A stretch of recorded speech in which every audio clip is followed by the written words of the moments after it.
ఇంతకు 3 రాజధానులే ఉంటాయా లేదంటే అమరావతి రాజధాని? మేం వైఎస్ఆర్సీపీ కాదండి. వైఎస్ఆర్సీపీ వాళ్ళంటే ఎన్నికల ముందర అమరావతి అన్నారు, ఎన్నికల తర్వాత 3 రాజధానులు అన్నారు. మేము ఆ రోజున చెప్పాం, ఇవాళ చెప్తున్నాం, మళ్ళీ చెప్తాం. మాకు అధికారం ఇచ్చినటువంటి మరుక్షణం నుంచి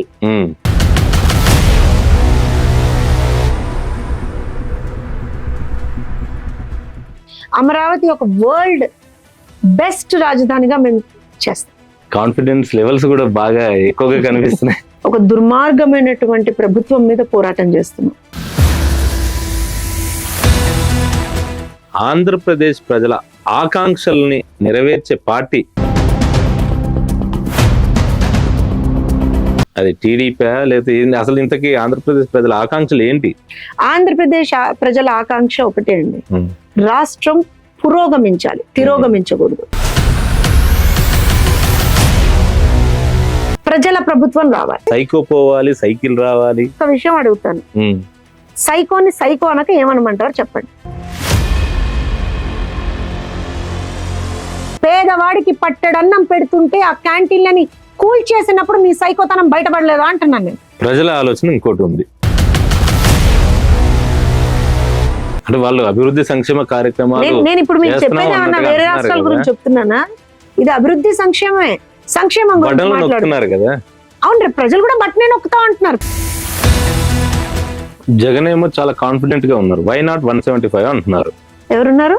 వై నాట్ 175 ఎవరున్నారు అని అడుగుతున్నారు. జగన్మోహన్ రెడ్డి వీళ్ళు అయ్యా మీరెవ్వరు వద్దయ్యా, నా దిక్కుమాల బొమ్మ పెట్టుకుని మీరు గెలవండి అయ్యా అని ఆ నా ఆడబిడ్డలు నా ఆడపడుచులు అన్నాడు కదా, నా అక్క చెల్లెమ్మలు అన్నాడు కదా.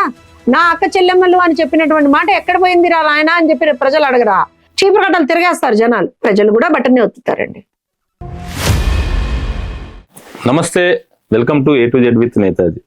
ప్రస్తుతం మనతో మన స్టూడియోలో ఉన్నారు టీడీపీ జాతీయ అధికార ప్రతినిధి జ్యోత్స్న గారు.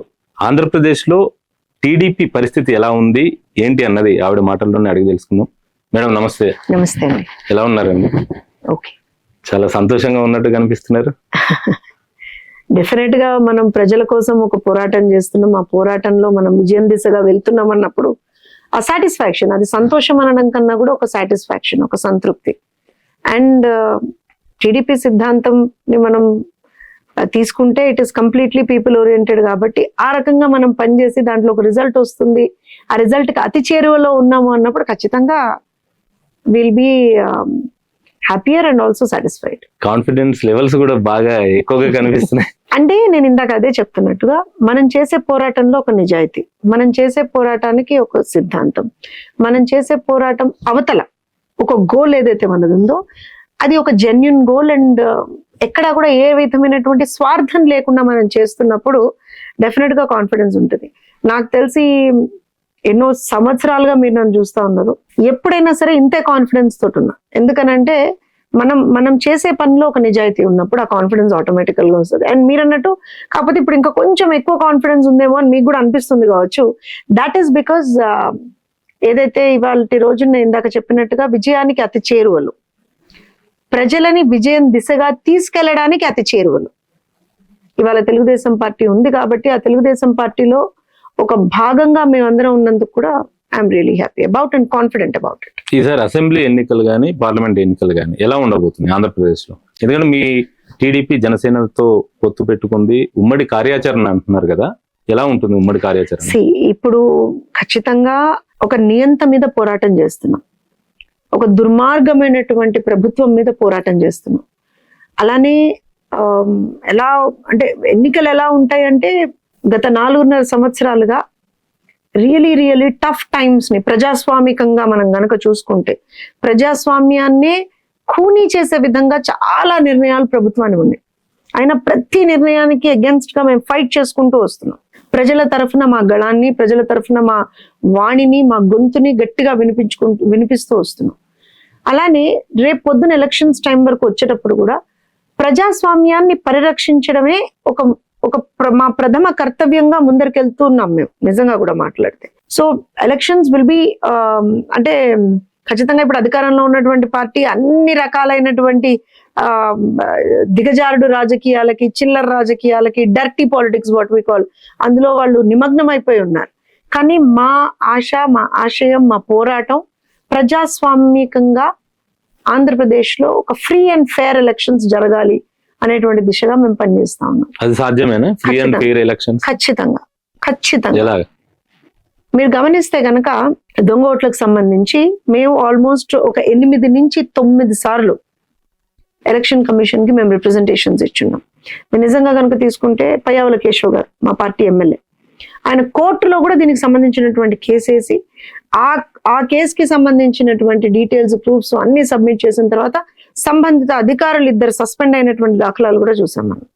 సో తప్పు జరిగితే ఆ తప్పుని మనం ఎప్పుడైతే ఎత్తి చూపించి ఆ తప్పుని ఖచ్చితంగా మనం ఫైట్ చేస్తామో దానికి అగేన్స్ట్ గా, డిలేడ్ గా అయినా సరే రిజల్ట్ వస్తుంది. 5 సంవత్సరాలుగా ఆల్మోస్ట్ గా మేము ఇందాక చెప్పినట్టుగా పోరాటం చేస్తూనే ఉన్నాం కదా. సాక్షాత్తు మా పార్టీ కార్యకర్తలు, మా పార్టీ నాయకుల్ని ఇబ్బందులు పెట్టినా సరే, చంద్రయ్య లాంటి మా ఒక కార్యకర్తని నడి రోడ్డు మీద నరికి చంపుతుంటే జై జగన్ అని అనమంటే కూడా లేదు, నేను జై చంద్రబాబు అని అంటాను, జై తెలుగుదేశం అని అంటాను అని అన్నాడు చూసారా. అలాంటి ఒక పరిస్థితి నుంచి కూడా ఇంకా మేము తట్టుకొని మా కార్యకర్తల్ని కాపాడుకుంటూ, నాయకుల్ని కాపాడుకుంటూ అన్ని చేసుకుంటూ ముందరికి వెళ్తున్నాము. పాసిబుల్ అంటే everything is possible if you have strong grit and strong conviction and strong determination. ఇవాళ మీరు గమనిస్తే ప్రజల్లో ఒక మార్పు వచ్చిందండి. మీరు గమనించండి, ప్రజల్లో ఒక మార్పు, ప్రజల్లో ఒక ఏమంటారు అని అంటే ఈ నియంతని గద్దె దించాలి అనేటువంటి ఒక పట్టుదల ప్రజల్లో వచ్చింది. అందుకే మీరు గమనించండి, ఎక్కడికక్కడ నారా చంద్రబాబు నాయుడు గారు అడ్రస్ చేస్తున్నటువంటి సభల్లో విపరీతంగా జనాలు వస్తున్నారు. And they want Chandrababu Naidu గారు టు అడ్రస్ దేర్ ప్రాబ్లమ్స్. మీరు గమనించండి. అలానే ఇవాళ వివిధ వర్గాల ప్రజలు వాళ్ళకి జరిగినటువంటి అన్యాయాల్ని గొంతెత్తి ఎలుగెత్తి చాటుతున్నారు. వాళ్ళు ఇవాళ అంగన్వాడీలను తీసుకుందాం, మున్సిపల్ కార్మికులను తీసుకుందాం, సర్వశిక్ష అభియాన్ ఎంప్లాయీస్ ని తీసుకుందాము, టీచర్లను తీసుకుందాము, 108, 104 సిబ్బందిని తీసుకుందాం. ఇలా ప్రతి ఒక్క వర్గం ఆల్మోస్ట్ గా నిరుద్యోగుల్ని తీసుకుని ప్రతి ఒక్కళ్ళు కూడా బయటకు వచ్చి మాకు ఈ అన్యాయం జరిగింది. అది ప్రజాస్వామికంగా మొదటి విజయం అండి. ప్రజలు మాకు జరిగినటువంటి అన్యాయం ఇది అని చెప్పగలిగేటువంటి ఒక పరిస్థితి రాష్ట్రంలో ఉండాలి. ఏ పార్టీ అధికారంలో ఉన్నా సరే, ఇప్పుడు మేము రేపు అధికారంలోకి వచ్చినా సరే ఖచ్చితంగా ప్రజలకు ఏదైనా ఇబ్బంది జరిగితే వాళ్ళు ఆ బాధని చెప్పాలి. మాకు ఈ ప్రాబ్లం అయిందని చెప్పి వాళ్ళు చెప్పాలి. మేము అధికారంలో ఉంటే దాన్ని అడ్రస్ చేయాలి. అది ప్రజాస్వామ్యం కదా. ప్రతిపక్ష పార్టీలు ఉండేది కూడా దానికే కదా. కానీ ఇవాళ ఆంధ్రప్రదేశ్లో అసలు అలాంటి పరిస్థితి లేదేమో అని అనిపించింది మనకు 4 సంవత్సరాలుగా చూస్తే. కానీ now things have change. People are also coming out. వాళ్ళు బయటకు వచ్చి మాకు జరిగింది, మాకు ఇబ్బంది జరిగింది, మేము దీన్ని క్వశ్చన్ చేస్తాం అనేటువంటి ఒక పరిస్థితికి వచ్చారు వాళ్ళు. మొన్న ఎమ్మెల్సీ ఎన్నికలు, గ్రాడ్యుయేట్ ఎమ్మెల్సీ ఎన్నికలే దానికి పెద్ద నిదర్శనం. ప్రజలు వాళ్ళ తీర్పుని చాలా ఘంటాబద్ధంగా చెప్పారు కదా అందులో. So it's going to be అంటే మంచి రోజులు ముందరున్నాయి, ప్రజాహితమైనటువంటి రోజులు ముందరున్నాయి. ప్రజా విజయం చూస్తాను రేపు పొద్దున్న. రాబోయే ఎన్నికల్లో ఏం చూస్తారు మేడం మీరు అని అంటే ప్రజా విజయాన్ని చూస్తాం. జగన్ ఏమో చాలా కాన్ఫిడెంట్ గా ఉన్నారు. వై నాట్ 175 అంటున్నారు. ఎవరున్నారు? వై నాట్ 175 ఎవరున్నారు అని అడుగుతున్నారు. జగన్మోహన్ రెడ్డా అలా అనిపించిందా మీకు? వై నాట్ 175 అన్న వ్యక్తి ఇవాల్టి రోజున ఆల్మోస్ట్ ఎన్ని కాన్స్టిట్యున్సీల్లో ఇన్ఛార్జీలను చేంజ్ చేశాడండి? ఎన్ని కాన్స్టిట్యున్సీల్లో సిట్టింగ్లకు సీట్లు ఇవ్వట్లేదండి? ఎన్ని కాన్స్టిట్యున్సీల్లో అయ్యా మీరెవ్వరు వద్దయ్యా, నా దిక్కుమాల బొమ్మ పెట్టుకుని మీరు గెలవండి అయ్యా అని ఎన్ని కాన్స్టిట్యున్సీల్లో చెప్పుకుంటున్నాడండి? ఎక్కడ కాన్ఫిడెంట్ గా ఉన్నాడు జగన్? చెప్పండి నాకు మీరు. ఎక్కడ కాన్ఫిడెంట్ గా ఉన్నాడు? ఒక్క సభలో కూడా నేను చేసినటువంటి అభివృద్ధిది నేను చేశాను కదా అభివృద్ధి, నాకు ఓటేయండి అని అడగలేకపోతున్నాడు. సంపూర్ణ మద్యపాన నిషేధం చేస్తే తప్పించి నేను ఓట్లు అడగనన్నాడు. చేశాడు ఆ సంపూర్ణ మద్యపాన నిషేధం? రేపు ఏ మొహం పెట్టుకుని వెళ్ళి ఓట్లు అడుగుతాడు? చీపురు కట్టలు తిరిగేస్తారు జనాలు. నా ఆడబిడ్డలు, నా ఆడపడుచులు అన్నాడు కదా, నా అక్క చెల్లెమ్మలు అన్నాడు కదా. నా అక్క చెల్లెమ్మలు అని చెప్పినటువంటి మాట ఎక్కడ పోయింది రా నాయన అని చెప్పి ప్రజలు అడగరా? అదే అక్క చెల్లెమ్మలు అడగరా? సిపిఎస్ రద్దు చేస్తాను నేను, ఇలా రేపు నేను అధికారంలోకి రాగానే వారం రోజులు ఇలా చిటికేయంగానే అలా సిపిఎస్ రద్దు చేస్తా అన్నాడు. ఎక్కడ రద్దు చేశాడు? సారీ అండి, మాకు అవగాహన లేమండి, మేము తెలుసుకోలేదండి, మాకంత జ్ఞానం లేదండి, మేము అజ్ఞానులం అండి, మేము అసమర్థులం అండి, మాకు సిపిఎస్ రద్దు చేయగలమో చేయలేమో ఆ రోజున హామీ ఇచ్చే ముందర తెలవదండి అని సకల శాఖ మంత్రి సజ్జలు వచ్చి ముందర చెప్పాడు. రేపు ఏ మొహం పెట్టుకొని వెళ్ళి అడుగుతాడు ఉద్యోగుల్ని ఓట్లేయండి నాకుని? అంటే వాళ్ళు అభివృద్ధి సంక్షేమ కార్యక్రమాలు నేను ఇప్పుడు మీకు చెప్పేది ఏమన్నా వేరే రాష్ట్రాల గురించి చెప్తున్నానా? ఇది అభివృద్ధి సంక్షేమమే. సంక్షేమం గురించి బటన్లు మాట్లాడుతున్నారు. నొక్కుతున్నారు కదా. అవును రేపు ప్రజలు కూడా బటనే నొక్కుతా అంటున్నారు. ప్రజలేం వెనకాడట్లా. నాయనా నువ్వు ఇన్ని రోజులు బటన్ నొక్కానని చెప్పి మమ్మల్ని పిచ్చివాళ్ళని చేసావు కదా, బటన్ నొక్కుతున్నా అంటాడు. మీకు తెలియదే ఉంది, మీరు మీడియా బటన్ నొక్కాడంటారు. మరి ఎన్ని రోజులైంది మరి బటన్ నొక్కితే పెన్షన్ ఎందుకు పడలా? ఎన్ని రోజులైందని మరి బటన్ నొక్కితే ఎందుకు వివిధ సంక్షేమ పథకాలకు సంబంధించినటువంటి బెనిఫిషియరీస్ గా సంక్షేమ పథక ఫలాలు ఎందుకు అందట్లా? నేను ఇందాక చెప్పినట్టుగా ప్రజలు కూడా బటన్ ఒత్తుతారండి. ప్రజలు ఏం వెనుకాడరు. ప్రజలు ఇంకా వెయిట్ చేస్తున్నారు. బటన్ వైసీపీ బటనా, జనసేన టీడీపీ బటనా, లేదంటే బీజేపీ, లేదంటే ఇప్పుడు షర్మిల గారు కూడా అటు కాంగ్రెస్ లో విలీనం అయ్యారు, తన పార్టీని విలీనం చేశారు, పిసిసి ప్రెసిడెంట్ కూడా అయ్యే అవకాశం ఉంది అన్నట్టుగా అంటున్నారు. నేను ఒక విషయం చెప్తానండి. మీరు అడిగినటువంటి ప్రశ్నకి ప్రజలు ఏ బటన్ అవుతారు అంటే, ప్రజలు అభివృద్ధి సంక్షేమం సమానంగా బ్రహ్మాండంగా చేయగలిగేటువంటి పార్టీలకి. అదేది తెలుగుదేశం, జనసేన. మీరు అలా ఎందుకు మేము ఎలా చెప్పుకోవడం? మేము చేసి చూపించాం. 2014 నుంచి 2019 వరకు సన్ రైజ్ స్టేట్ గా ఆంధ్రప్రదేశ్ ని పెట్టాం. హైయెస్ట్ ఎంప్లాయ్మెంట్ క్రియేట్ చేసాం. హైయెస్ట్ గా కంపెనీస్ తీసుకొచ్చాం. రైతులకు రుణమాఫీ చేసుకుంటూ వాళ్ళకి సంబంధించినటువంటి ప్రతి ఒక్క పథకాల్ని వాళ్ళకి అందించాం. మహిళలకి భద్రత ఇచ్చాం. మహిళలకి ఎక్కడికక్కడ వాళ్ళ ఆర్థిక స్వావలంబన వాళ్ళకి కల్పించాం. ఉమెన్ ఎంపవర్మెంట్ అంటే ఏంటో చూపించాం.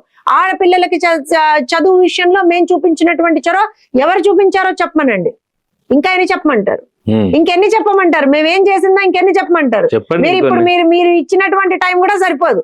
ఇలా మీరు వచ్చి నిజంగా బటన్ ఒత్తుతారా మేడం జనసేన టీడీపీ అని అంటే, we have a proven track. ప్రజల ముందు మనం చెప్పలేం కదా. తెలంగాణలో మీరు కేసీఆర్ ఓడిపోతారని అనుకున్నారా? కేసీఆర్ ఎందుకు ఓడిపోయారని మీరు అనుకుంటున్నారు? నేను అనుకోవడం నాకు తెలుసు. కేసీఆర్ ఎందుకు ఓడిపోయాడు? ఎప్పుడైనా సరే ఒకటి గుర్తుపెట్టుకోండి, రాజకీయాల్లో ముఖ్యంగా అధికారంలో ఉన్నప్పుడు అహంకారము, నియంతృత్వము, నిరంకుశత్వము పనికిరావు. అండ్ ఆల్సో యాక్సెసిబిలిటీ అనేటువంటిది చాలా ఇంపార్టెంట్. మనం చూసాం కేసీఆర్ గారు నిజంగా కూడా కొన్ని మంచి చేసి ఉండొచ్చు కాక చాలా సందర్భాల్లో మనం కూడా మెచ్చుకున్నాం. కానీ ఆయన చేసినటువంటి చెడును కూడా మనం మాట్లాడాం. ఇవాళ కేసీఆర్ గారి విషయానికి వచ్చేటప్పటికి దెర్ వాజ్ అంటే ప్రజలకి ఆయన యాక్సెసిబుల్ లేరు అనేటువంటిది ఒక మెయిన్ పాయింట్. అండ్ దాంతో పాటుగా అహంకారం అనేటువంటిది ఎంతటి గొప్ప పొజిషన్ లో ఉన్నా సరే అది మొదటి మెట్టండి పతనానికి. ఇవాళ తెలంగాణలో అదే చూసాం. రేపు ఆంధ్రప్రదేశ్ లో కూడా సెకండ్ ఫామ్ చూస్తాం. అక్కడ వాళ్ళిద్దరు దోస్తులే కదా, ఫ్రెండ్సే కదా. ఈయన సూచనలు సలహాలు ఆయన సూచనలు సలహాలు ఈయన చాలా బాగా పాటిస్తారు కదా. ఈ సూచనలు సలహాలకి ఇప్పుడు ఇంకోటి ఏంటంటే మీకు ఒక ఎగ్జాంపుల్ చెప్తాను. ప్రాబబ్లీ అంటే ఇదేదో లైటర్ నోట్ గా చెప్తున్నట్టు అనిపిస్తుందేమో కానీ, సావాస దోషం అంటే తెలుసా మీకు? ప్రజలకు కూడా దాని గురించి చాలా బాగా తెలుసు. మనతోటి ఉండేటువంటి మన స్నేహితుల ఇంపాక్ట్ అనేటువంటిది, మనం ఎలాంటి వ్యక్తులతోటి మనం స్నేహం చేస్తున్నాం అనేటువంటిది మనకు సంబంధించినటువంటి డెవలప్మెంట్ మీద, మనకు సంబంధించినటువంటి విషయాల మీద ఎఫెక్ట్ చూపిస్తుంది. సో ఖచ్చితంగా రేపు జగన్మోహన్ రెడ్డి అనేటువంటి వ్యక్తి ఇక్కడ ఏదైతే ఒక సావాస దోషం, ఆయనతో చేసిన సావాస దోషం కొంతమందికి ఇక్కడ ఎఫెక్ట్ చూపించింది. సో డెఫినెట్ గా అక్కడ చాలా మంది కంటే ఆయన పార్టీలో ఎమ్మెల్యేలుగా, ఆయన పార్టీలో ఎంపీలుగా, ఆయన పార్టీలో కంటెస్ట్ చేసేటువంటి వాళ్ళందరికీ కూడా ఆ సావాస దోషం అనేటువంటిది రేపు ఇంపాక్ట్ అవుతుంది. తెలంగాణలో ఎమ్మెల్యేలను మార్చకపోవడం వల్లే దెబ్బతిన్నానన్నట్టుగా ఇక్కడ బీఆర్ఎస్ అధినేత అనుకుంటున్నారు, కేటీఆర్ అనుకుంటున్నారు. ఎమ్మెల్యేలను గనక, సిట్టింగ్ ఎమ్మెల్యేలను గనక మార్చుంటే బాగుండేది అన్నట్టుగా వీళ్ళు ఒక అంచనాకైతే వచ్చారు. ఈ నేపథ్యంలోనే అటు జగన్ కూడా వ్యతిరేకత ఉన్న ఎమ్మెల్యేలు ఎవరైతే ఉన్నారో వాళ్ళని మారుస్తున్నారు అన్నట్టుగా అనుకోవచ్చు కదా. అంటే ఇప్పుడు డెఫినెట్ గా ఏమైతుందంటే ఒకటో అరో ఏదన్నా చిన్నపాటి చేంజెస్ అనేటువంటివి బట్ న్యాచురల్. కానీ ఆల్మోస్ట్ గా నాకు తెలిసి 50 to 60% స్థానాల్లో మీరు చేంజ్ చేస్తున్నారు అని అంటే అది ఎవరి వైఫల్యం అంటాను నేను. కొత్త వారికి అవకాశం ముఖ్యమంత్రి వైఫల్యం అంటారు. నేను ముఖ్యమంత్రి వైఫల్యం అంటే ఇప్పుడు ఒక చిన్న ఎగ్జాంపుల్ చెప్తాను చూడండి మీకు. దేవినేని అవినాష్ 2019లో ఆయన ఎక్కడి నుంచి పోటీ చేశాడు? నాకు తెలిసి గన్నవరం నుంచో ఎక్కడి నుంచో పోటీ చేశాడు. తర్వాత విజయవాడకి ఆయన ఇన్ఛార్జ్ గా పెట్టారు. 5 సంవత్సరాలు విజయవాడకి ఇన్ఛార్జ్ గా చేశారు. తర్వాత సడన్ గా ఇప్పుడు తీసుకొచ్చి మైలవరానికి ఇన్ఛార్జ్ గా పెట్టారు. దాంట్లో కొత్త వాళ్ళకి ఎక్కడ చోటు ఇచ్చారు? ఏం చేశారు? వ్యూహంలో భాగమై. ఏం వ్యూహం అది? ఆర్జీ వ్యూహం. ఆర్జీ వ్యూహం నాకు మరి నేను ఏం చెప్తున్నా మీకు, అక్కడ మీకు ఇప్పుడు మీరు ఒక జర్నలిస్ట్, సీనియర్ జర్నలిస్ట్, మీకు అర్థమవుతుంది కదా అక్కడ ఏం వ్యూహం ఉంది చెప్పండి నాకు. చేతగాంతనం తప్పించి అక్కడ ఏం వ్యూహం ఉంది? వాళ్ళ అసమర్థ. ఇప్పుడు ఇంకో విషయం చెప్తానండి. 2019లో ఆ 19 ఎలక్షన్లప్పుడు మళ్ళీ తర్వాత కూడా చాలా మంది ఏం చెప్పారంటే మా గొప్పతనం కాదు ఇది, జగనన్న బొమ్మ పెట్టుకొని మేము గెలిచామన్నారు.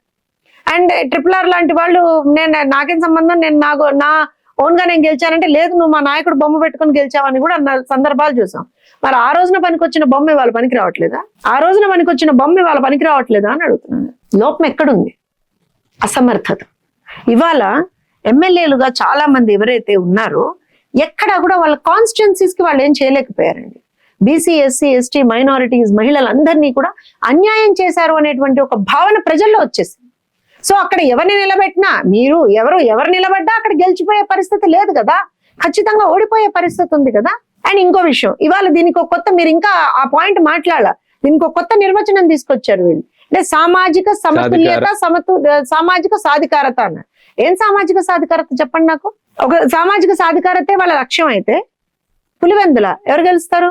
వాళ్ళ బాస్టియన్ కదా పులివెందుల కదా. మరి అక్కడ ఎందుకు వేరే వాళ్ళని తీసుకొచ్చి పెట్టండి? ఎట్లా ఎవరిని పెట్టినా గెలుస్తారు కదా పులివెందుల్లో. జగన్మోహన్ రెడ్డి కాదు, ఎవరిని పెట్టినా గెలుస్తారు కదా. మరి అట్లాంటప్పుడు అక్కడ ఒక బీసీ నేతనో, ఎస్సీ నేతనో, ఎస్టీ నేతనో ఎవరినన్నా పెట్టుకోవచ్చుకో. వీళ్ళు అక్కడ పనికిరాదు సామాజిక సాధికారత, అక్కడ పనికిరాదు సామాజిక సమతుల్యత, వేరే చోట్ల మాత్రం అది పనికొస్తుందని చెప్తారా వీళ్ళు? అరే రాయలసీమలో 40 జనరల్ సీట్లు ఉంటే 32 జనరల్ సీట్లు ఒకటే సామాజిక వర్గానికి ఇచ్చారు వీళ్ళు. మీకు డీటెయిల్స్ తో సహా చెప్తాను నేను. 40 సీట్లు జనరల్ సీట్లు రాయలసీమలో, 32 సీట్లు ఒకటే సామాజిక వర్గానికి ఇచ్చారు వీళ్ళు. అందులో ఇప్పుడు కూడా ఏం పెద్దగా మార్పులు చేర్పులు లేవు. సో వీళ్ళు సామాజిక సాధికారత గురించి మాట్లాడతారా? అండ్ నేనేమంటానంటే, ఇందాక నేను చెప్పాను కదా, బొమ్మ పెట్టుకు గెలిచాం అన్నారు కదా. మరి అదే దిష్టి బొమ్మ పెట్టుకొని రేపు కూడా గెలవచ్చుగా, నిజంగా గెలిచే దిష్టి బొమ్మ అయితే. మరి అసమర్థత ఎవరిది ఇక్కడ? వైఫల్యం ఎవరిది? జగన్మోహన్ రెడ్డిది. మార్చాల్సింది ఎవరిని? జగన్మోహన్ రెడ్డిని. అయినా నాకు విషయం అర్థం కాదు, నేను ఇందాక అన్నట్టుగా ఏదైనా 1 చేంజెస్ అంటే బీసీ పాలిటిక్స్ లో మనం ఎప్పుడు చూస్తుంటాం, చాలా సందర్భాల్లో 1, 2, 3 చేంజెస్ కనపడతాయి కావచ్చు. కానీ ఇదేమన్నా IAS లో, IPS లో, లేకపోతే గవర్నమెంట్ ఉద్యోగుల ట్రాన్స్ఫర్సా?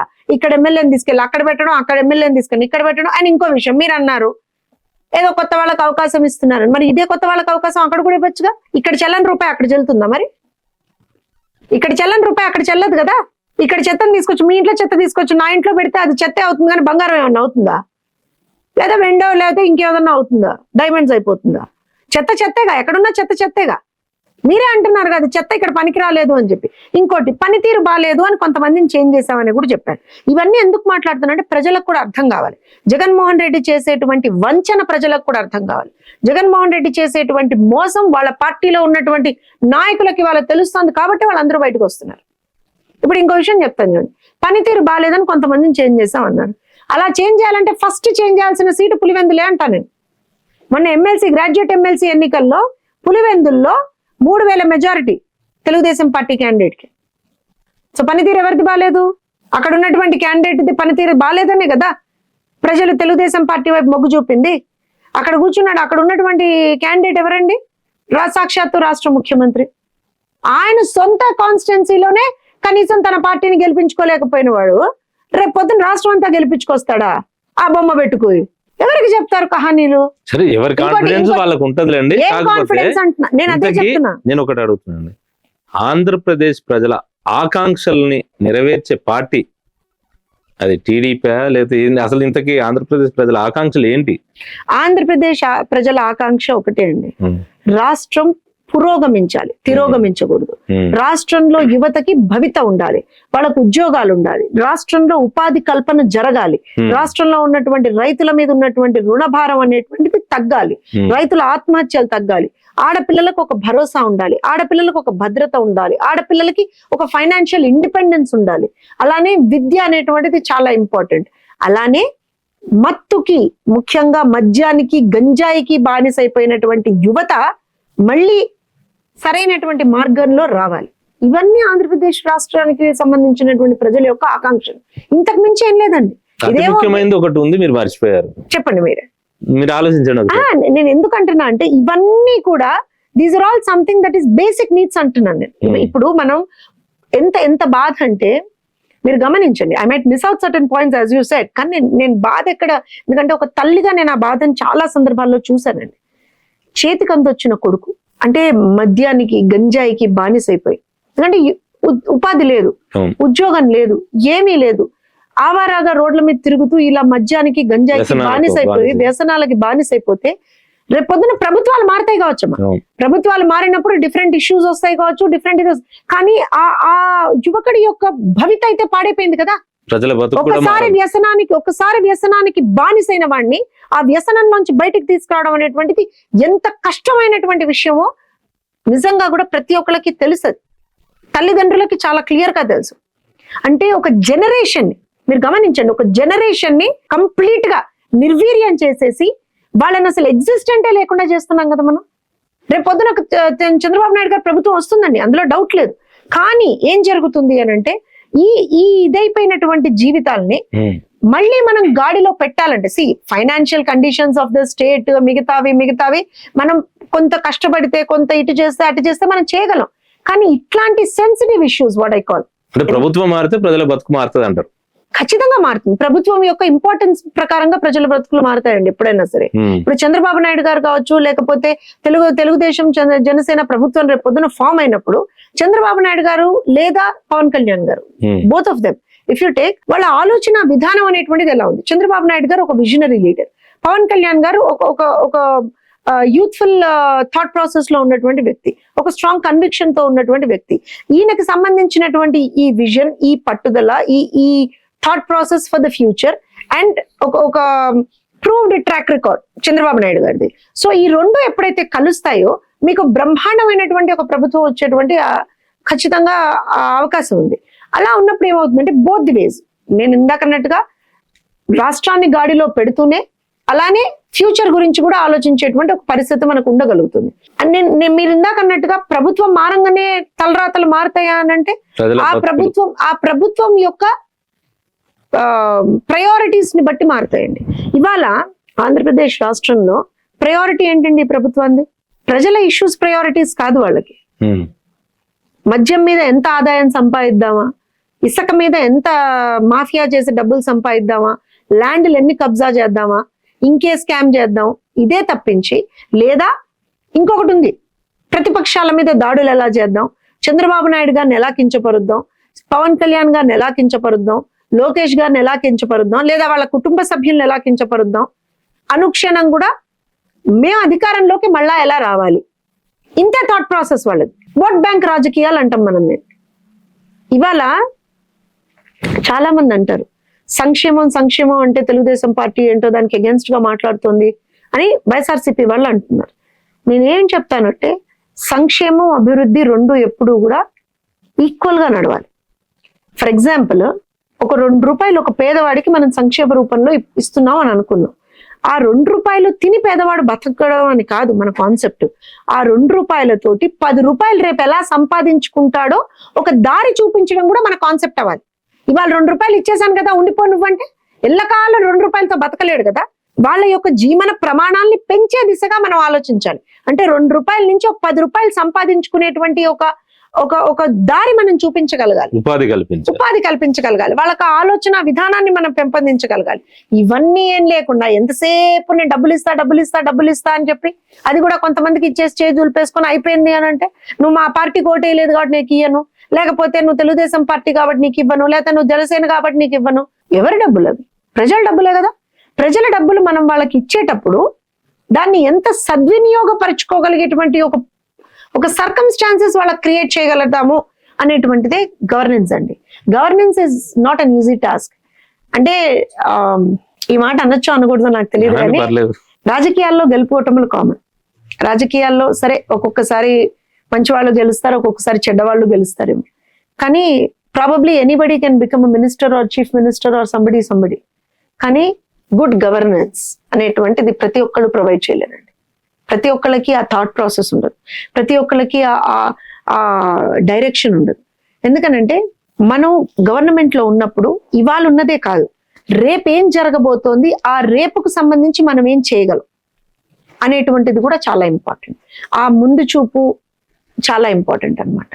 So governance is not everybody's cup of tea, and I say it with very high confidence that probably రేపు పొద్దున రాబోయే టీడీపీ జనసేన ప్రభుత్వం ఒక మంచి గవర్నెన్స్ ప్రజాహితమైనటువంటి ప్రభుత్వాన్ని మేము ఫామ్ చేయబోతున్నాం. ఓన్లీ టీడీపీ జనసేన మధ్యలో బీజేపీ ఉండదంటారా? బీజేపీకి జనసేన మిత్రపక్షంగా ఉంది కదా ఇంకా. కానీ జనసేన కూడా చాలా క్లియర్ గా చెప్పారు, మేము ఆంధ్రప్రదేశ్ రాష్ట్రానికి సంబంధించి తెలుగుదేశం పార్టీ తోటి మేము అలయన్స్ లో ఉన్నాము, ఎట్ ద సేమ్ టైం ఎన్డీఏలో భాగస్వామి అని కూడా ఎన్డీఏలో భాగస్వామిగా ఉన్నామని వాళ్ళు చెప్తున్నారు. కానీ మేము మొదటి నుంచి చెప్తున్నాం, మళ్ళీ చెప్తున్నాం, వాళ్ళు మాకు ఆంధ్రప్రదేశ్ లో ఒక డిఫరెంట్ సర్కమ్స్టాన్సెస్ ఉన్నాయండి. అంటే అదేదో అక్కడ అంటే ప్లెయిన్ పాలిటిక్స్ లాగా అనలేం దాన్ని మనం. ఇప్పుడు పాలిటిక్స్ లో ఎలా ఉంటది, అలయన్స్లు పొత్తులు, ఓకే. అసలు ఇప్పుడు ఆంధ్రప్రదేశ్ లో అలాంటి ఏదో సింపుల్ పాలిటిక్స్ ఏం లేవు. అక్కడ అంతా కూడా డిఫరెంట్ కాంప్లికేటెడ్ గా. అవి ఏవైనా కానివ్వండి, ఈ ఎన్నికల్లో జనసేన టీడీపీ మాత్రమే కలిసి వెళ్తాయా, జనసేన టీడీపీ భారతీయ జనతా పార్టీ కలిసి వెళ్తాయా? జనసేన టీడీపీ కలిసి వెళ్తున్నాయి.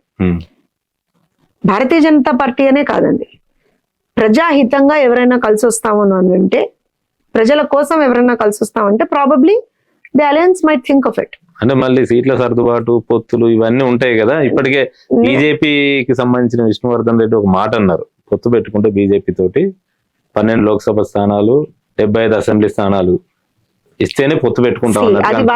అది వాళ్ళ పార్టీ స్టాండ్ ఏమో, లేకపోతే ఆయన స్టాండ్ ఏమో నాకు తెలియదు.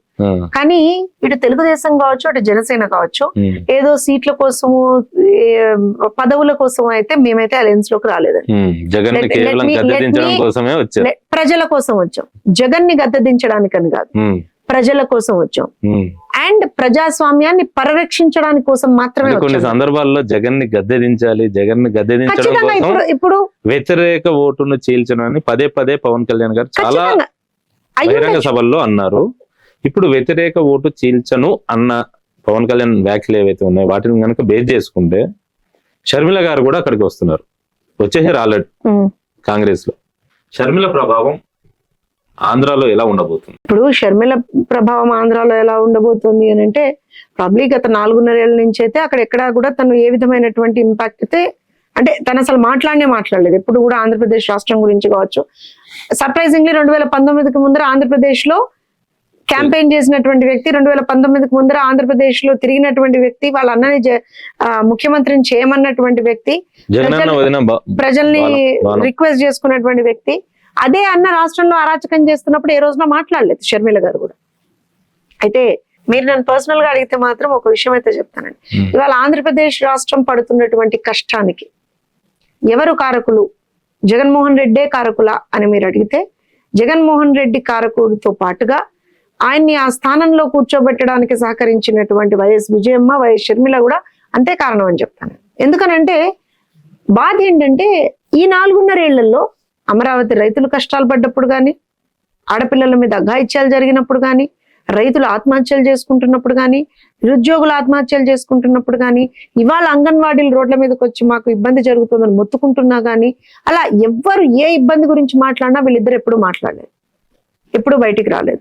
సో రేపు పొద్దున ఇంపాక్ట్ ఏమన్నా ఉంటుందా అంటే ఖచ్చితంగా జగన్మోహన్ రెడ్డి మీద అయితే ఇంపాక్ట్ ఉంటుంది. ఆయన చేసినటువంటి కొన్ని దుష్కర్మలు అయితే బయటపడతాయని అయితే నేను అనుకుంటున్నాను. వ్యతిరేక ఓటు చీలి అల్టిమేట్ గా జగన్ లబ్ధి పొందే అవకాశం లేదంటారా? వ్యతిరేక ఓటు అంటే ఇక్కడ జగన్మోహన్ రెడ్డికి వ్యతిరేక ఓటు, ఇంకోళ్ళకి వ్యతిరేక ఓటు కాదండి. రాష్ట్రాన్ని కాపాడుకునే ఓటే రేపు ఉండేది. రాష్ట్రాన్ని కాపాడుకునేటువంటి ప్రతి ఒక్క ఓటు తెలుగుదేశం జనసేనకు పడుతుంది. నేను ఒకటి చెప్తా, ఇప్పుడు రాజశేఖర రెడ్డి గారి అభిమానులు ఉంటారు, ఇన్ని రోజులు జగన్ వెంట నడిచారు.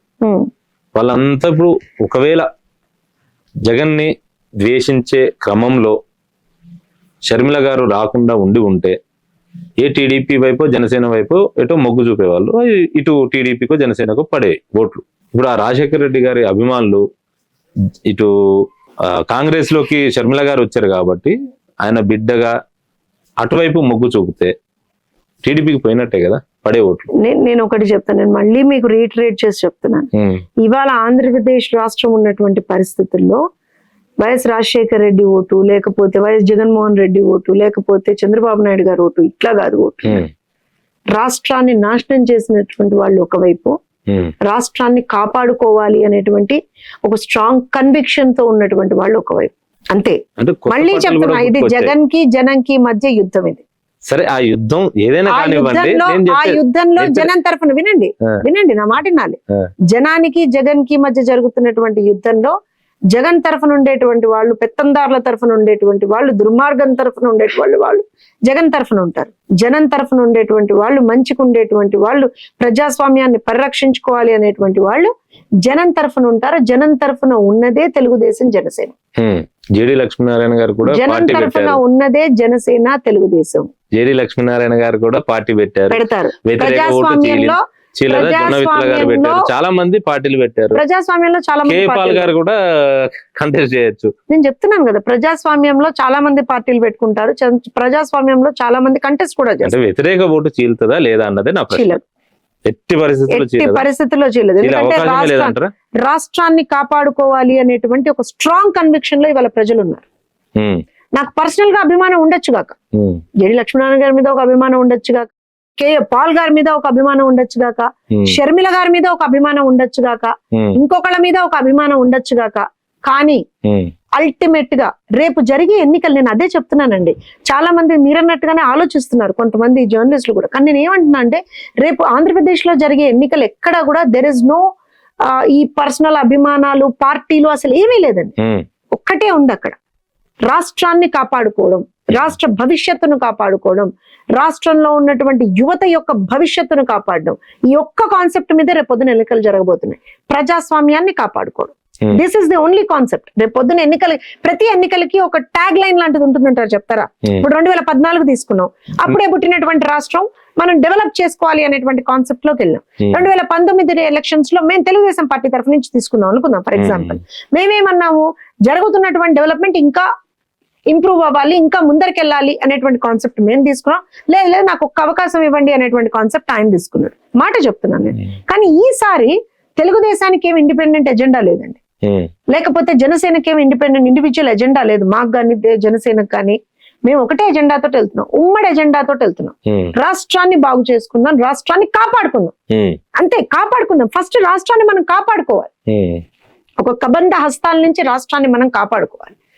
అదే కాన్సెప్ట్ ప్రజలకు ఉంది వాళ్ళు. ఎందుకంటే ఇక్కడ ఇటు జనసేన కావచ్చు, తెలుగుదేశం కావచ్చు, మేము కొంత మేరకే ఎఫెక్టెడ్. ఇప్పుడు మా కార్యకర్తల్ని, మా నాయకుల్ని ఇబ్బంది పెట్టారనేటువంటిది డెఫినెట్ గా ఒక 50% అని అనుకుందాం మనం.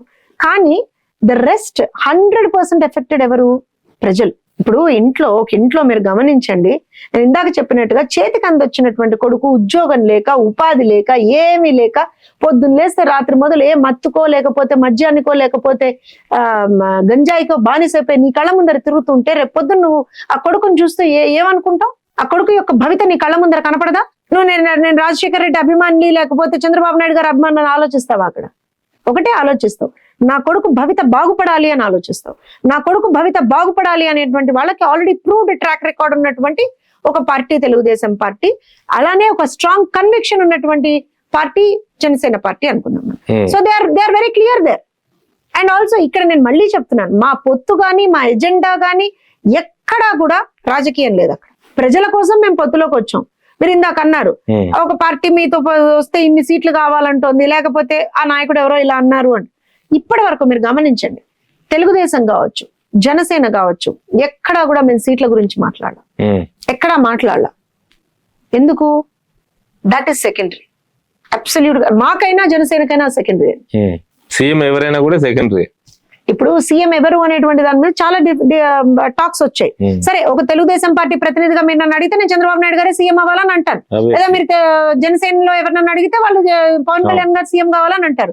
సాక్షాత్ పవన్ కళ్యాణ్ గారే ఈ రాష్ట్రానికి ఒక అనుభవజ్ఞుడైనటువంటి ఒక నాయకుడి అవసరం ఉంది, ఆయనే రేపు పొద్దున రాష్ట్రాన్ని కరెక్ట్ గా గాడిలో పెట్టగలగాలి, మనం ఆయనకు సహకరించాలి అన్నారు. So these are all different talks అండి. కానీ నిజంగా రేపు పొద్దున సీఎం ఎవరు అవ్వాలి అనేటువంటిది ప్రజలు నిర్ణయిస్తారు. ఏమంటారు అని అంటే మా పార్టీ పెద్దలు నిర్ణయిస్తారు కదా. అండ్ ఇవాళ ఆ పార్టీ పెద్దల్లో ఒకరైనటువంటి పవన్ కళ్యాణ్ గారే చెప్పారు కదా, రాష్ట్రం ఒక అనుభవజ్ఞుడి చేతిలో మనం రేపు పెట్టాల్సినటువంటి ఒక అవసరం ఉంది చంద్రబాబు నాయుడు గారి చేతిలో అని ఆయనే చెప్పారు. సో ఇక్కడ అంటే మళ్ళీ చెప్తున్నాను, సీఎం ఎవరు, డిప్యూటీ సీఎం ఎవరు, లేకపోతే ఈ మినిస్టర్ ఎవరు, ఆ మినిస్టర్ ఎవరు, మీకెన్ని సీట్లు, వాళ్ళకి ఎన్ని సీట్లు, మీరు ఎన్ని సీట్లు పోటీ చేస్తారు, వాళ్ళ ఎన్ని సీట్లు, బాస్ అవన్నీ మాకు అవసరం లేదు.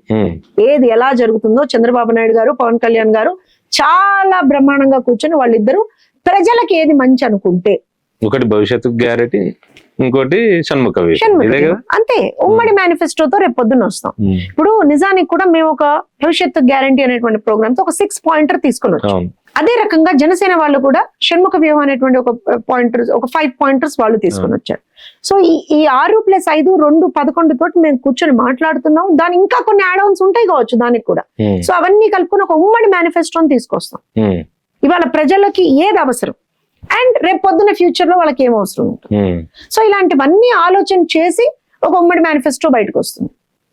ఇవంతా దిస్ ఇస్ అ ప్రాసెస్. నేను ఇందాక చెప్పినట్టుగా ఇందులో ఎక్కడా కూడా నాకు తెలిసి రాజకీయంగా ఇన్ని సీట్లు అన్ని సీట్లు ఇది అది నథింగ్. రాష్ట్రాన్ని కాపాడుకోవాలి, ఎంతవరకన్నా వెళ్ళి రాష్ట్రాన్ని కాపాడుకోవాలి అంతే. మా ఆలోచన అదే ఉంది, జనసేన ఆలోచన ఉంది, ప్రజల ఆలోచన అదే ఉంది. ప్రజల ఆలోచన ఇంకోటి ఉంది, అతి ముఖ్యమైనది మీరు మర్చిపోయారన్న. చెప్పండి. ఆంధ్రప్రదేశ్ కి ప్రత్యేక హోదా సాధ్యమేనా? టీడీపీ అందుకోసం జనసేన టీడీపీ కలిసి ఏమైనా పోరాటం చేస్తాయా? గతంలో జనసేన అధ్యక్షులు పవన్ కళ్యాణ్ ప్రకటన చేశారు, అవసరమైతే ఆమరణ నిరాహార దీక్ష చేస్తా అని కూడా ఆయన గత ఎన్నికల సందర్భంగా అన్నారు. ఇప్పుడు అసలు ప్రత్యేక హోదా వచ్చే అవకాశం ఉందా లేదా? ఆ ప్రత్యేక హోదా కోసం టీడీపీ జనసేన కలిసి ఏమైనా ఫైట్ చేస్తాయా కేంద్ర ప్రభుత్వం పైన? ఏంటి అసలు? ఒక విషయం చెప్తానండి. ఉమ్మడి ఆంధ్రప్రదేశ్, ఇటు తెలంగాణ విభజిత ఆంధ్రప్రదేశ్ గా ఫామ్ అయినప్పుడు 2014లో 10 సంవత్సరాల కోసం మన ఏపీ రీఆర్గనైజేషన్ యాక్ట్ అనేటువంటిది చూసాము. ఆ టైంలోనే విభజన సమయంలోనే ప్రత్యేక హోదా అనేటువంటి ఒక హామీ ఇచ్చున్నారు వాళ్ళు. సో అది ఒక 10 years విభజన హామీలు ఏవైనా సరే 10 years what was in the reorganisation act ప్రకారంగా కూడా మనం చూసాం. అలానే కనుక మనం తీసుకుంటే ఆంధ్రప్రదేశ్ రాష్ట్రానికి ఒక రాజధాని ఫామ్ అవడంలో కూడా ఇవన్నీ కూడా చూసాం. ఇవాళ 10 సంవత్సరాల తర్వాత ప్రత్యేక హోదా అనేటువంటి దానికి ఎంత వైబిలిటీ ఉంది అనేటువంటిది ఖచ్చితంగా న్యాయ నిపుణులు ప్లస్ ఆల్సో రాజ్యాంగ నిపుణులు ఆలోచించాల్సినటువంటి ఒక విషయం. మీరు నన్ను దాన్ని అడిగితే ఇవాళ నేను ఉంది లేదు అని చెప్పడం కూడా తప్పంటాను నేను. వ్యక్తిగతంగా మీరు ఆంధ్రప్రదేశ్ కి ప్రత్యేక హోదా కావాలనుకుంటున్నారా లేదా? ఒకటండి, ఆంధ్రప్రదేశ్ కి వాళ్ళు ఉన్నటువంటి పరిస్థితుల్లో ప్రత్యేక హోదానా లేకపోతే ప్రత్యేకంగా మనం ఇంకేదన్నా చెయ్యాలా అనేటువంటి what ever you call it, దాన్ని ప్రత్యేక హోదా అంటారో ప్రత్యేక ప్యాకేజ్ అంటారో what ever it is, first of all అసలు రాష్ట్రం ఒక సరైనటువంటి చేతుల్లో ఉండడం ఇంపార్టెంట్. అది ఫస్ట్ ప్రయారిటీ అంటాను నేను. మీరు నన్ను అడిగితే మాత్రం నేను అది ఫస్ట్ ప్రయారిటీ అంటాను. ఎందుకనంటే మీరు గమనిస్తే 2014లో అప్పుడు కూడా ప్రత్యేక హోదా అన్నారు.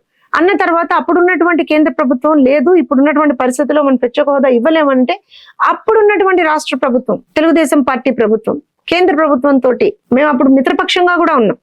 అయినా సరే మేము వాళ్ళతోటి గట్టిగా మాట్లాడి ఒక ప్రత్యేక ప్యాకేజీని తీసుకురాగలిగాం రాష్ట్రానికి. తీసుకొచ్చిన తర్వాత కూడా దాని ఇంప్లిమెంటేషన్ లో ఎక్కడో ప్రాపర్ గా ఛానలైజ్ అవ్వట్లేదు అన్నప్పుడు మేము విభేదించి బయటకు వచ్చాం. మేము కలిసింది రాష్ట్రం కోసమే, విభేదించింది రాష్ట్రం కోసమే ఆ రోజున కూడా. సో ఆ రోజున మేము విభేదించి బయటకు వచ్చినప్పుడు వీళ్ళందరూ అంటే ఇన్ ది సెన్స్ వైఎస్ఆర్సీపీ వాళ్ళందరూ కూడా లేదు ప్రత్యేక హోదా మేము తీసుకొస్తాం, మెడల్ వంచి తీసుకొస్తాం, ఇది చేస్తాం అది చేస్తాం అని చెప్పి ఆ రోజున ఎగిరారు. మరి 2019 ఎన్నికల్లో అత్యధిక మెజారిటీ తోటి 151 సీట్లతోటి 23-24 ఎంపీలతోటి జగన్మోహన్ రెడ్డి గెలిచాడు. మరి ఏమైంది ప్రత్యేక ప్యాకేజ్, ప్రత్యేక హోదా? ఏం చేయలేదు. ఏమైనా పోనీ సెపరేట్ గా ఏదన్నా what ever in some sense have you done anything special for the state of Andhra Pradesh అంటే గుర్తున్నా. సో నేనేమనుకుంటున్నా అంటే ఇవాళ రోజున మీరు గనక నన్ను అడిగితే ప్రత్యేక హోదా అవన్నిటికీ న్యాయపరమైనటువంటి ఇన్పుట్స్ మీరు తీసుకోవాలి అండ్ ఆల్సో రాజ్యాంగపరమైనటువంటి inputs, because I'm not pro in that, I will not be able to answer that. కానీ పర్సనల్ గా మీరు నన్ను అడిగితే మాత్రం ఖచ్చితంగా ఫస్ట్ ఆఫ్ ఆల్ ప్రభుత్వం ప్రజాహితమైనటువంటి ప్రభుత్వం రావాల్సినటువంటి ఒక అవసరం ఉంది. దాని తర్వాత యాజ్ అండ్ వెన్ రాష్ట్రానికి ఏ విధమైనటువంటి బెనిఫిట్స్ జరగాలి అంటే దాని ప్రకారంగా మనం ముందరికి వెళ్ళాలి తప్పించి ఇవాళ ఉన్న పరిస్థితుల్లో ప్రత్యేక హోదా ఇంకోటి అని కాదు. First of all there should be a people's government, ప్రజల ప్రభుత్వం రావాలి. అది వచ్చినప్పుడు ఆటోమేటికల్ గా ప్రజలకు ఏది మంచో ఆ రకంగా మన ఆలోచన విధానం వెళ్ళిపోతుంది. ఇంతకు 3 రాజధానులే ఉంటాయా లేదంటే అమరావతి రాజధాని? మొదటి నుంచి కూడా మేము అమరావతి రాజధాని అన్నాం. మేము వైఎస్ఆర్సీపీ కాదండి. వైఎస్ఆర్సీపీ వాళ్ళంటే ఎన్నికల ముందర అమరావతి అన్నారు, ఎన్నికల తర్వాత 3 రాజధానులు అన్నారు. తెలుగుదేశం పార్టీ ఎప్పుడు ఒకటే మాట మీద ఉంటుంది. మేము ఆ రోజున చెప్పాం, ఇవాళ చెప్తున్నాం, మళ్ళీ చెప్తాం. మాకు అధికారం ఇచ్చినటువంటి మరుక్షణం నుంచి ఖచ్చితంగా ఆంధ్రప్రదేశ్ లో రాజధాని అనేటువంటిది, రాజధాని పనులు అనేటువంటి శరవేగంగా ముందరకు సాగుతాయి. అమరావతి ఒక వరల్డ్ బెస్ట్ రాజధానిగా మేము చేస్తాం, అందులో డౌట్ లేదు. What about Polavaram project? మేము ఉన్నప్పుడే 72%, 75% చేస్తాం మేము ఉన్నప్పుడే. ఈ మహానుభావుడు వచ్చిన తర్వాత నాకు తెలిసి 1% కూడా చేయలేదు. సో రేపు పొద్దున మళ్ళీ పోలవరం కావాలంటే మళ్ళీ తెలుగుదేశం జనసేన ప్రభుత్వం రావాల్సిందిగా. మేము వచ్చిన మరుక్షణం దాన్ని కూడా మేము కంప్లీట్ చేసే దిశగానే తీసుకెళ్తాం. ఎందుకంటే మా priorities are very very evident. ప్రభుత్వాలు మారితే మళ్ళీ రివర్స్ టెండరింగ్ లని అదనో ఇదనో ఉంటది కదా, మళ్ళీ అలాంటి మీరు ఒక విషయం గమనించాలి. ఉమ్మడి ఆంధ్రప్రదేశ్ లో ఎన్నిసార్లు తెలుగుదేశం పార్టీ ప్రభుత్వం ఫామ్ అయింది, ఎన్నిసార్లు కాంగ్రెస్ ప్రభుత్వం ఫామ్ అయింది, అల్టర్నేట్ గా ఎప్పుడు వస్తూ ఉండేవి కదా. కానీ ఏ రోజున కూడా ఇలాంటి ఒక పిచ్చి తుగ్లక్ పాలన అయితే చూడలేదు కదా మనం. చూసామా ఎప్పుడన్నా? అంటే మళ్ళీ జ్యోత్స్న గారు ఇలా అన్నారు, రాష్ట్ర ముఖ్యమంత్రిని అంటారేమో గాని ప్రభుత్వాలు మారినట్టల్లా ఇవన్నీ రాజధానులు మారుతాయి, ప్రభుత్వాలు మారినట్టల్లా ఇవన్నీ మారుతాయా అండి? ఎప్పుడన్నా చూసారా మీరు? తుగ్లక్ పాలన అని ఎందుకు అంటున్నాం మరి మనం ఇప్పుడు? అందుకనే అంటున్నాం కదా. ఎస్, ఏదైనా మైనర్ గా some times what happens is, ఏదైనా ఎక్కడన్నా అవినీతి జరిగిందో, అవకతవకలు జరిగాయో అంటే దాని మీద ఒక కమిషన్ వేస్తాం, దాన్ని ఇన్వెస్టిగేట్ చేస్తామేమో, ఎంక్వైరీ చేస్తామేమో. కానీ పనులన్నీ ఆపేసి ఇలా చేస్తామా? అమరావతిలో ఒక ఇటుకని వేసాడండి. 3 రాజధానుల్లో అమరావతి కూడా ఒక రాజధానిగా. ఆ రోజున ఏమన్నాడు 2019కి ముందర? మొత్తం అమరావతి అంతా గ్రాఫిక్స్, ఏమీ లేదు అమరావతిలో. ఈ బొత్స లాంటి మహానుభావుడు అయితే అదొక శ్మశానం అన్నాడు. ఇవాళ అదే శ్మశానంలో కూర్చొని, అదే గ్రాఫిక్స్ లో కూర్చొని 5 సంవత్సరాలుగా వీళ్ళు పాలన చేస్తున్నారు. ఈ మహానుభావుడికి ఒక బిల్డింగ్ కట్టేటువంటి బుద్ధి కూడా లేదు, తెలివి కూడా లేదు. ఇంకా ప్రజావేదిక లాంటి ఒక బ్రహ్మాండమైనటువంటి బిల్డింగ్స్ ని కూల్ చేసినటువంటి దాఖలాలు వీళ్ళు. ప్రజాధనాన్ని దుర్వినియోగం చేసేటువంటి మహానుభావులు వీళ్ళు. పేద ప్రజల కోసం టిడ్కో ఇల్లు కట్టిస్తే వాటిని బూత్ బంగ్లాల్లాగా చేశారు. ఇవాళ నివాస యోగ్యంగా లేకుండా వాటిని ఎక్కడికక్కడ పాడుబడ్డ గృహాల్లాగా చేసేసారు. అవి ఇవ్వకుండా ఇంత సైకోతనమా? కట్టినీళ్ళు ఇవ్వడానికి ఏం రోగం చెప్పండి, నాకు అర్థం కాదు. పేదవాడికి ఒక పట్టెడన్నం, ఒక 5 రూపాయల్లో పట్టెడన్నం పెడుతున్నాం కడుపు నిండా అని అంటే ఆ అన్న క్యాంటీన్లను మూస్తాడు. ఎందుకయ్యా మూసావు అని అంటే ఆన్సర్ లేదు. సరే పోనీ అన్న క్యాంటీన్ నీకు ఇష్టం లేదు, రాజన్న క్యాంటీన్ అన్న ఏడుచుకొని రావచ్చుగా, అది లేదు. మరి మీరు సూచన చేయలేదా 4.5 సంవత్సరాలు? ఎన్నిసార్లు చెప్పలా? ఎన్నిసార్లు చెప్పలేదు. ఎందుకు రాజన్న క్యాంటీన్ డే 1 నుంచి అన్నాం. మీరు I think you have missed. Day 1 నుంచి చెప్పాము. అరే బాబు నాయనా, నీకు ఏమంటారు అని అంటే ఏమంటారు, పేర్ల పిచ్చి ఉంది కదా, రంగుల పిచ్చి, పేర్ల పిచ్చి ఉంది కదా, ఆ స్టిక్కర్ల పిచ్చి ఒకటి ఉంది కదా, అదన్నీ వేసుకుని ఏడ్చి కనీసం ఆ పేదోళ్ళకు పూట ఇదన్నా పెట్టు అని అడిగాం. ఇంకేం చెప్తామండి? అన్న క్యాంటీన్లు అనేటువంటి పేదోడికి పట్టడు అన్నం పెట్టేవి, అవి ఇచ్చేస్తారు. చాలా చోట్ల కూల్చేశారు తెలుసా. మన కుప్పంలో మా వాళ్ళు అన్న క్యాంటీన్ పెడుతుంటే రౌడీలు వచ్చి, వైఎస్ఆర్సీపీ రౌడీలు వచ్చి మొత్తం దాన్ని కూల్చేసినటువంటి దాఖలా. తమిళనాడులో మాత్రం అమ్మ క్యాంటీన్ అదే పేరుతోటి రాంగ్ అంటాను నేను. తప్పలేదు కదా. ఇప్పుడు అలా అంటే మీరు ఇట్లా అంటున్నారు. చంద్రబాబు నాయుడు గారు ఉమ్మడి ఆంధ్రప్రదేశ్ లో ముఖ్యమంత్రిగా ఉన్నప్పుడు ఎన్నో, ఇక్కడ హైదరాబాద్ లో నాకు తెలిసి ఎన్నో పార్కులు, ఎన్నో ఇవి కట్టారు. ప్రతి దానికి కూడా కాంగ్రెస్ నాయకుల పేర్లు పెట్టారు తెలుసా మీకు. హ్యూమన్ రిసోర్స్ బిల్డింగ్ కావచ్చు, ఎంసీఆర్ కావచ్చు, ఈవీటీ కావచ్చు, కాశీ బ్రహ్మానంద రెడ్డి పార్క్ కావచ్చు, ఎన్ని పెట్టలేదండి. రాజకీయంగానే చూడాలి తప్పించి ఇదేం పర్సనల్ వైరుధ్యమా? మీకు నాకేమైనా పొలం పంచాయతీ, గట్టు పంచాయతీయా? రాజకీయం ఇది. ఈ పేర్ల పిచ్చి ఏంటో నాకు అర్థం కాలేదు. రంగుల పిచ్చి కేవలం. ఎంత దుర్మార్గం అంటే, కరెంటు పోల్స్ ఉంటాయా, కరెంటు పోల్లకు కూడా రంగులు వేశారు.